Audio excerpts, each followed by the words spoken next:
Suzuki Axis ನ ನಾವು electric ಆಗಿ ಕನ್ವರ್ಟ್ ಮಾಡ್ತಾ ಇದೀವಿ.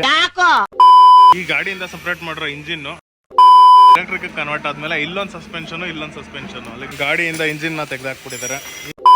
ನಮ್ಮ ವರ್ಕ್ಶಾಪ್ ಅಲ್ಲಿ ಇದೀವಿ. ಸೊ ಸುಜುಕಿ ಆಕ್ಸಿಸ್ ನ ನಾವು ಎಲೆಕ್ಟ್ರಿಕ್ ಆಗಿ ಕನ್ವರ್ಟ್ ಮಾಡ್ತಾ ಇದೀವಿ.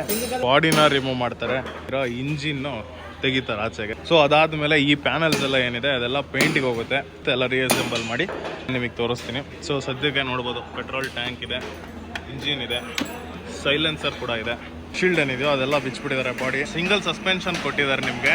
ಆದರೆ ನಮ್ಮ ಗ್ರೀನ್ ಟೈಗರ್ ಎಲೆಕ್ಟ್ರಿಕ್ ಕನ್ವರ್ಟ್ ಆದ್ಮೇಲೆ ಇಲ್ಲೊಂದು ಸಸ್ಪೆನ್ಷನ್ ಅಲ್ಲಿ ಡ್ಯೂಯಲ್ ಸಸ್ಪೆನ್ಷನ್ ಬರುತ್ತೆ. ಗಾಡಿಯಿಂದ ಇಂಜಿನ್ ನ ತೆಗೆದಾಕ್ಬಿಟ್ಟಿದ್ದಾರೆ. ಈ ಗಾಡಿಯಿಂದ ಸಪರೇಟ್ ಮಾಡಿರೋ ಇಂಜಿನ್ ಸ್ಕ್ರಾಪ್ ಹೋಗುತ್ತೆ. ಅದರ ಜಾಗಕ್ಕೆ ಹೈ ಪವರ್ ಮೋಟರ್ ಹಬ್ ನ ಇನ್ಸ್ಟಾಲ್ ಮಾಡ್ತಾರೆ. ಮತ್ತೆ ಗ್ರೀನ್ ಟೈಗರ್ ನ brand new 1.82 kilowatts removable lithium ion ಬ್ಯಾಟರಿನ ಫಿಟ್ ಮಾಡ್ತಾರೆ. ಬ್ಯಾಟರಿಗೆ 2 ವರ್ಷ ವ್ಯಾರಂಟಿ ಕೂಡ ಸಿಗುತ್ತೆ. ಹ್ಯಾಂಡಲ್ ಮೇಲೆ ಬ್ಯಾಟರಿ ಇಂಡಿಕೇಟರ್ ನ ಇನ್ಸ್ಟಾಲ್ ಮಾಡ್ತಾರೆ. ನಂತರ 3 ರೈಡಿಂಗ್ ಮೋಡ್ ಸಿಗುತ್ತೆ. ನಿಮ್ಮ ರೈಡ್ ಗೆ ಬೇಕಾದ ಸ್ಪೀಡ್ ನ ಚೂಸ್ ಮಾಡಬಹುದು. ರಿವರ್ಸ್ ಮೋಡ್ ಕೂಡ ಇರುತ್ತೆ. ಅಷ್ಟೇ ಅಲ್ಲ, ಬೆಟರ್ ಕಂಫರ್ಟ್ ಗೋಸ್ಕರ ಹೊಸ ಡ್ಯೂಯಲ್ ಸಸ್ಪೆನ್ಷನ್, ಹೊಸ ಸ್ವಿಂಗ್ ಆರ್ಮ್ ಮತ್ತೆ ಹೊಸ ಇಂದಿನ ಟೈರ್ ಕೂಡ ಇನ್ಸ್ಟಾಲ್ ಮಾಡ್ತಾರೆ. ಎಲ್ಲ ಚೇಂಜ್ ಆದ್ಮೇಲೆ ಅದೇ ನಿಮ್ಮ ಸ್ಕೂಟರ್ 75 ಕಿಲೋಮೀಟರ್ ವರೆಗೂ ರೇಂಜ್ ಕೊಡುತ್ತೆ. ಮತ್ತೆ ಇನ್ನೇನು ಯೋಚನೆ ಮಾಡ್ತಿದ್ದೀರಾ? ಸ್ಕ್ರೀನ್ ಮೇಲೆ ಕಾಣಿಸ್ತಿರೋ ನಂಬರ್ಗೆ ಕಾಲ್ ಮಾಡಿ ವಿಚಾರಿಸ್ಕೊಳ್ಳಿ ಅಂತ ಹೇಳ್ತಾ ಈ ವಿಡಿಯೋನ ಇಲ್ಲೇ ಮುಗಿಸ್ತಾ ಇದ್ದೀನಿ.